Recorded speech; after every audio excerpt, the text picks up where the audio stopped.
মালদা থেকে উঠে আসা নতুন একটা হিরো নবাগত অসীম আক্তার। এই হিরোটার একটা নতুন মুভি কালিয়াচক চ্যাপ্টার 1। এই মুভিটা আমি দেখলাম। এবার এই মুভিটা কেমন হয়েছে দেখুন।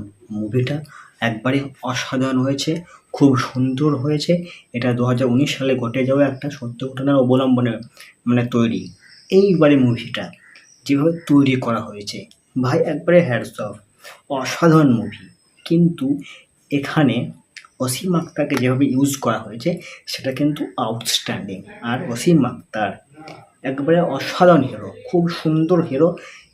একটা হিরোকে আমি রেকমেন্ড করব, যেটা হলো বনি সেনগুপ্ত, আমাদের মহানায়ক বনি সেনগুপ্ত।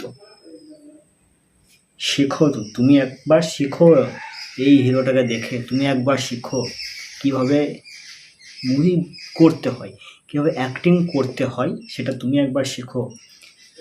তার কারণ তোমার হচ্ছে না, আর তোমার দ্বারাই হচ্ছে না, হবে না, তোমার দ্বারাই আর হবে না।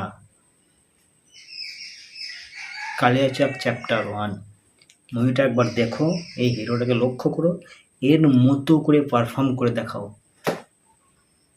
একবার অসাধারণ হিরো অসীম আক্তার, নতুন হিরো। যদি বাংলা ফিল্ম ইন্ডাস্ট্রিজে আসে তাহলে কিছু একটা করবে, কিছু একটা করবেই করবে। যদি ভালো করে ইউজ করা হয় এই হিরোটাকে, তাহলে কিন্তু কিছু একটা করবে। যদি ইউজ করা না হয়, যদি ইউজ করতেই না পারে, তাহলে আর কী হবে, তাহলে বেকার হয়ে যাবে। কিন্তু আমার যা মনে হলো, বনি সেনগুপ্ত, তারপরে ইয়াস, এদের তুলনা থেকে অনেক ভালো হিরো এই অসীম আক্তার। এদের থেকে অনেক ভালো, অনেক ভালো।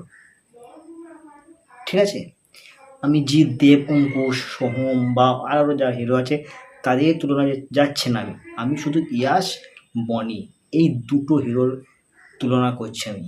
এই দুটো হিরোর থেকে এই হিরোটা নতুন হিরো, অসাধারণ হিরো।